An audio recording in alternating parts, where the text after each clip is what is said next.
What's up, everybody? This is your boy Tim T Money Holmes. I'm back with another episode of the Rumble Roundup, and as a fan, of course, I'm gonna break down the Big Rock promo we had this week. If y'all didn't catch that on Instagram, a full 21 minutes of him cooking Cody Rhodes and Seth and a few others that had some things to say about him. So yeah, there's that, and that was build up for the beginning of SmackDown and what happened on there. So we're going to talk about it all and the rest of what happened on SmackDown. Let's go.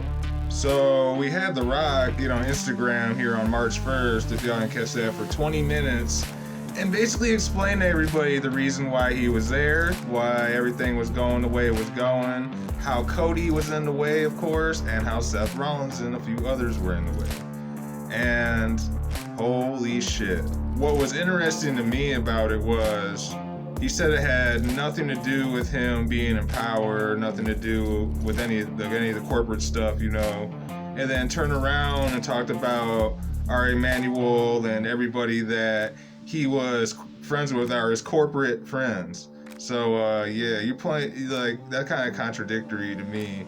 But besides that, I feel like he was really cooking. So he was kind of touching up on the business side of everything, the deal with Netflix, and that basically the wrestling world needed him right now, which that's still debatable as much as I love The Rock, and I've been a Rock fan since the late 90s, since he first came around as Maivia. But like, do we really need him when there's other greats and legends and people that are building up to be those such things? I don't know how much credibility there is. He's got a historical bloodline he's from, but he's not the only legacy in the WWE, him and Roman. Of course, this led to The Rock bringing up all their events from the WrestleMania kickoff between him, Roman, Seth, and Cody, and which had led up to that Will Smith slap, as Paul Heyman wanted to put it. Then The Rock went as far as not only calling out Seth Rollins, telling him he's a clown, that he's going to end up sending back to the circus, which I know Seth's not going to take that lightly. And of course, he had to play all the clips of everything everybody said.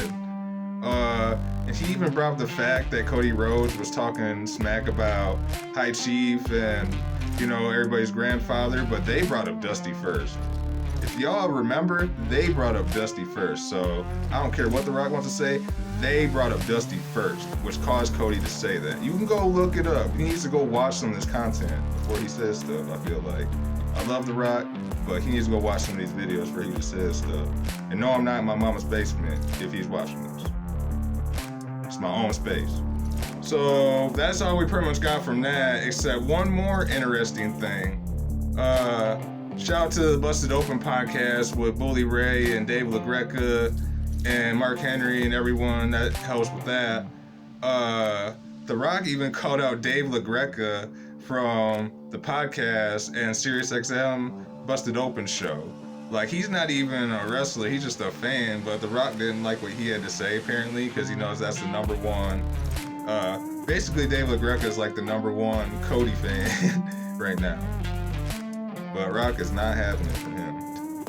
And this led to Dave LaGreca having a good 8-minute response on his next episode to The Rock about that he was a fan and that The Rock basically just needed to chill and let Cody have his opportunity. Like I said, I'm a big fan, but I kind of agree with that. The Rock says we could wait for Cody Rhodes.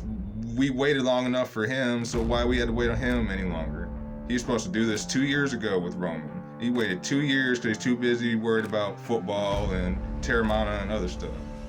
And the crazy thing about Busted Open, like I said, is, and what The Rock said was, he didn't even bring up Mark Henry or Bully Ray.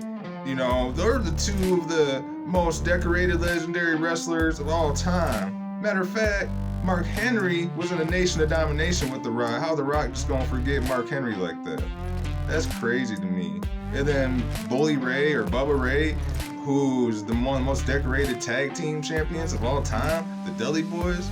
Man, who doesn't love the Dudley Boys and want to hear what they have to say about wrestling? Like, holy shit, man. Someone needs to chill that BDE out. Shit.